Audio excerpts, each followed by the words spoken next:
everyone, Jess here from the Scrappy Sisters.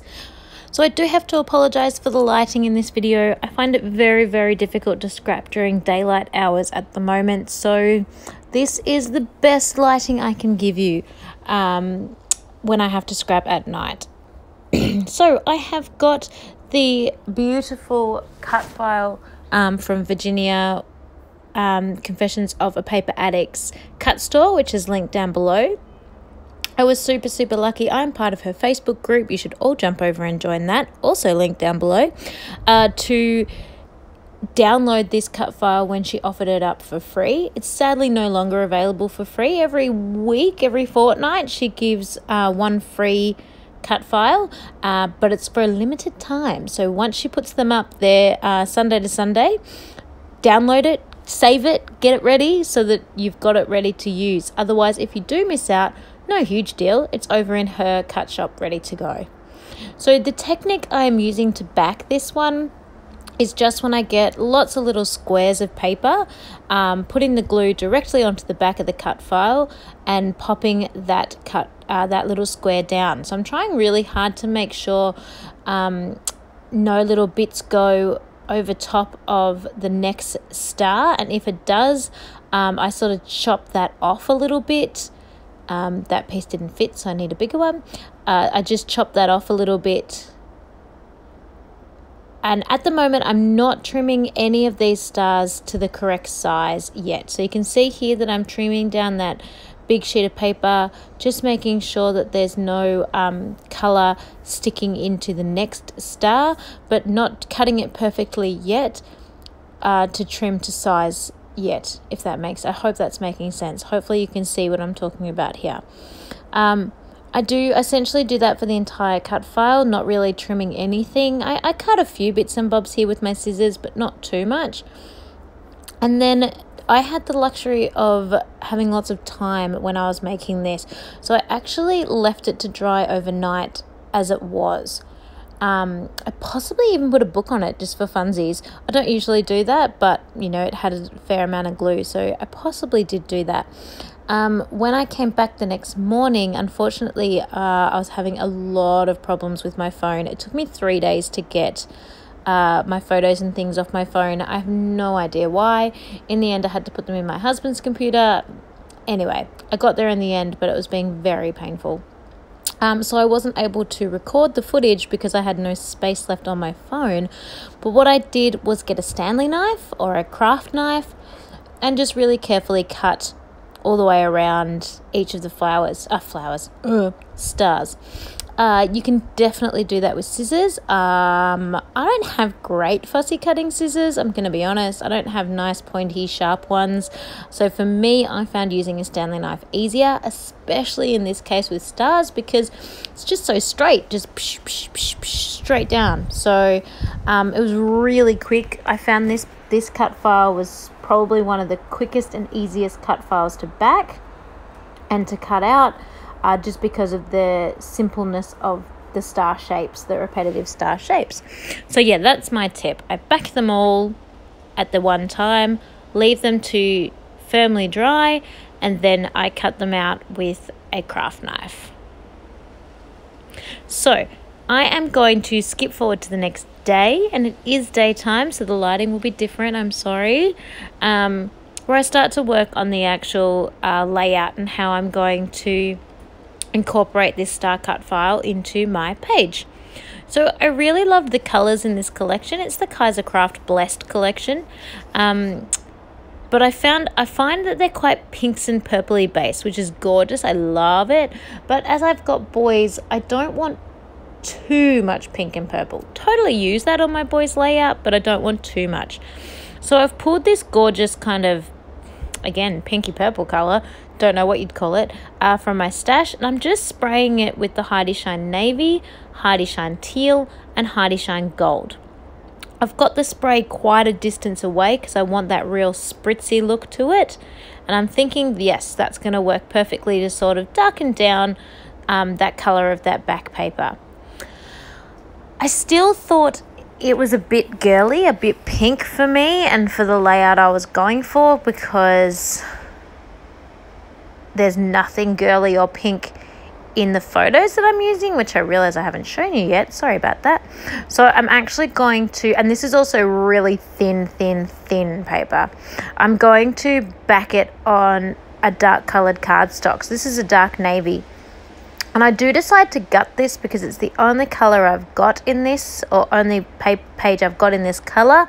And I want to map my photos in it as well. So I'm just showing you here what I do. I make sure I give myself a really decent border, so I know I'm not going to accidentally not have enough space to put that colored piece of paper down. So I just take that out. I think it's that new little square is about 10 by 10, I think. And so then I put my color in on there. And so what I'm going to do is just get some double-sided tape and go all the way around. You saw me just have a look at how big the border needed to be, so I'm just trying to make sure that I put the double-sided tape far enough from the edge so that the border isn't the tape's not going to be in the border, if that makes sense. I'm sorry, I got really distracted. I can hear my little boy crying. He's with his daddy, but you know, mummy, you just go, oh, what's wrong? What's happened? Do I need to go inside? Do I need to go and find out what's going on? Daddy is fine. Sit here and do what you're doing. If Daddy needs you, he will come and get you. So just popping down my paper now. So just a really thin border for this one. I just wanted that little pop of colour. If I was really concerned about the centre being a little bit less strong because there wasn't that many layers of paper, I could put a either a whole nother piece of paper that I don't really care for on the back there, or I could just pop another square in on the back. I'm not going to bother. It goes into the page protector. To me, it's going to be fine. But I am getting some sticky tape here and just sticking around the edge of that page. No real reason, but just because I didn't put double-sided tape on the inside, like on the close on the inside edge, I put it close on the outside edge. I just want to make sure it's stuck down. So I'm sure you all knew how to do that, and you probably didn't need me including that in the video, but I just thought I would because I don't often do. I usually cut it out. So, you know, sometimes we like to see different ways of doing things, and this might be completely different to how you usually do it. Who knows? All right, so now it is time for the cut file, but I can still hear little man crying, so I'm going to go and find out what's wrong because Mummy can't leave it alone. I will be back soon. Okay, so I am back. Little man is all sorted, and I have now got my cut file ready to go on my mixed media background. Very generous calling that mixed media. It's a little sprinkle of Heidi Shine, but you know, mixed media background. And I've got 4 photos, which I don't usually do, so I've cut them down quite small, and they're actually pretty much the size of one 4x6 photo. So even though this is a multi-photo layout, they're actually about the size of one standard photo. And I'm just having a fiddle with how I want to lay them out. They have to go in order because this is a picture of my son doing belly whackers. My father was visiting, and usually he stays in Thomas's bedroom, and Thomas stays in a porta cot. But this was before we went to sleep school, and Tom was a little bit of a disaster. So it was decided that it was best if we left Tom in his room, and my dad slept on a real proper mattress, but just a single bed one out in the lounge room. And yeah, Jack is having a grand old time jumping ballywhacker style onto this mattress. And so they're just a few process shots of what's going on. So I sort of had a little play there before I stuck anything down with the layout idea I was going for. A few little embellishments that I have left of this collection. I really don't have a lot left. This is the 5th layout I've made with the one collection, so I'm really starting to run out now. And so I've decided I'm going to pop up my star cut file. So I'm just popping foam on every little bit and then pulling all the sticky, and I'm going to stick that straight down onto the page, and I will work everything else around it. As you can see, I put the foam sort of basically in the center of each star, so it did give me a little bit of wiggle room to pop things underneath if I desire, like right there. So just putting on my 4 photos back how I sort of had them before, just having a play with that gap in the center there. If I want to leave a gap, if I want to cover the gap, how I want to do that. I really like that infinity love, but I can't end up making that work on the page. And I do decide I don't like having that space in the center. I rather the look of one sort of fluid photograph. I had a fiddle with these frames to see if I could use them to add a pop of color underneath, but I only have 3 that I want to use because the 4th one I want the sentiment of. And then even though I probably would end up cutting those in half and using both the corners, I just decided they looked really forced and it looked really boxy, and it just wasn't right for the flow of this layout, so they get popped aside. I keep fiddling with this love infinity, but it doesn't make it, so it gets put aside as well. And I end up pulling out these Corbett Creation acrylic love hearts. I wasn't 100% sure that the hearts would really go with this. You know, stars would have been better, but I thought they should be fine. They're a great size, they're beautiful color, and so I was just going to scatter those around. And I started just using the pink and white ones, but then I'm like, oh, it's a boy layout, throw on the black ones. The black ones are cool. I'm like, oh yeah, but you got gold Heidi shine in the background, so throw on the gold ones. And so I just go nuts with them all. And then I end up using nearly all of them and thinking, well, you might as well just get them all on. What are you going to do with just 2 love hearts? So in the end, I just pretty much throw up love hearts all over my page, and they are basically the main embellishment of this page in the end. It's just, yeah, it just is what ends up working the best. I really love that always crazy sentiment because I feel that does sum up my son's I was gonna say behavior, but I mean more like his temperament. He's just a crazy kid, so I want to see if I can work out how to get that on somewhere. It's all good. I choose happiness is definitely going to come into this somewhere. I'm just not 100% sure if it's going to be on that big star or in that sort of looped around cluster where I'm playing now, but I'm thinking I like it better on the star. I just love the look of it, because yeah, Jack just thinks he's hilarious the way he is doing a belly whacker onto that. So I'm just fiddling with my title. So I've got the Paige Evans teeny tiny thickers. I love these. I should have brought 100 packs. I love them. So just spelling out belly whacker across the top. I'm just sitting them on really, really lightly so I can move them if I want to. This is where I was thinking my title would go. But I realized pretty quickly that really closed off the circle, sort of. You know how the stars are going around in a U shape? By putting that across the top there, I'm like forcing that U closed, and I really didn't like that. I felt that was killing the flow, killing the smoothness of the layout. So the word belly whacker is not going to stay there at all. But at this moment in time, I'm not 100% sure where it's going to go. I just know I don't like it there. So I decide I'm just going to stick all these bits and bobs on that I'm happy with. A, because I haven't stuck anything down yet and it's all going to start moving soon. And B, because that'll buy me a little bit of time to have a bit more think about where I think everything can go. So I'm just using the Monte, M-O-N-T-E,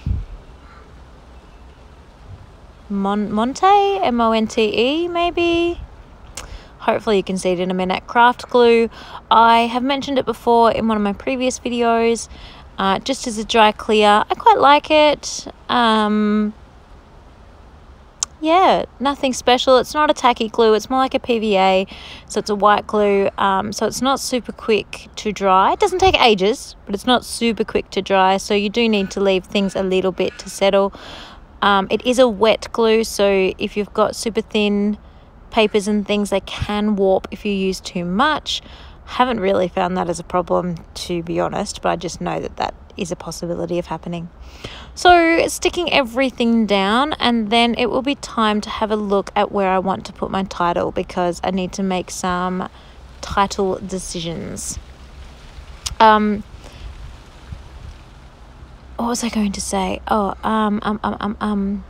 I lost it. So I really did. I completely lost my train of thought. Anywho, did you hear our exciting news that Katie and I as a team are on the Confessions of a Paper Addict design team? We are very excited about this. Those of you that have followed our channel for a while will know that Katie has been a Kitaholics Kit design team member. I have done a small guest appearance as a design team member just for 3 months. But as a team, we've not done any design team things together. So we're really excited for our 6-month term as part of Virginia's COAPA team. It's going to be awesome. So as I mentioned earlier, this is one of Virginia's cut files. This is not a design team layout. This is purely just for funsies. I do break out the silhouette quite a bit now in preparation for our first design team layout, our layouts, because there'll be one from each of us. It had been a little bit broken. It's a Cameo 2, and I just find it a little bit temperamental. I seem to need to replace the blade and the cut mat quite a lot, like a lot. So I'm hoping just with some more experience, and I know over on Virginia's Facebook group she's going to start running a few little tutorial things there. I might become a little bit better at using that, and if not, we're getting Katie one for her birthday in June, so I don't have to wait long, and then she can cut my cut files for me. So I thought of where I wanted to put my title, and this was down the bottom in sort of the flow of the stars there. I do actually end up off screen, and you don't see it at all. In the final layout that I put in my album, I actually straighten it up a little bit. Well, no, I put it on an angle even more so, but just so it's in better line with the word star. I felt like the words belly whacker were a bit off with the word star, so I just linked those together a little bit better. You may have noticed some little hands creeping in over on the right hand side. I needed like 5 minutes to finish this layout, and my hubby thought it would be a great idea to get Jack out of bed and send him to me. Thank you. 5 more minutes. So the 5 minutes ended up being more like 15 because I had an amazing helper. Yay. No, that sounds really dreadful. I actually love having him as a helper when I'm doing things that I can give him his own supplies for and do all that. But I wasn't going to get out his supplies when I was so close to the end here. So he knows. So he's picking up all the things he knows he shouldn't. And at the moment he is off screen playing with my new typewriter. Probably getting all the keys jammed, but kept him occupied for the 5 minutes that I needed. Oh dear. So just a quick tidy up, and I'm going to bring this. Oh, I forgot about these. So these are the Heidi Swap puffy stickers, and they're just cute, so I thought I would tie some of those in. And there's some cute love hearts that I thought I could pop in as well, just to go with the acrylic hearts. I just love the dimension and the different textures that you can add by incorporating these types of things. So by putting the star cut file on foam, and then using the acrylic, and then using the puffy stickers, it's really just adding a whole bunch of texture and a whole bunch of different dimensional pieces to your layout. And I think it just gives it this beautiful lift so that your layout doesn't look flat and drab and boring, which I love. I love that it doesn't look flat and drab and boring. So yeah. What else can I tell you? No, I'm pretty much done after popping on these. I just put on a few word phrases, and I'm going to bring it up shortly up to the screen, up closer, so that you can check out in more detail how, there we go, hello, how this is looking. So what am I doing there? Fixing, probably. always fiddling. Sometimes I just need to let it go and go, stop now, walk away, walk away. So I'm going to pull this up to the top of the screen and show it to you, and then that is it. So I hope you enjoyed this layout. Stay tuned. Katie and my design team layouts will be coming up really soon this month for you to see. There'll be one from Katie and one from me. They'll also be shared in the Confessions of a Paper Addict group and other Facebook groups. Links are down below to Virginia's Facebook group, to her cut file shop, and come and hang out with us. We'd love to see you. So thank you everyone for watching. I hope you are inspired to give layouts like this a go. I really loved this one and the way it turned out, and I will see you really, really soon. Bye everybody. Happy scrapping.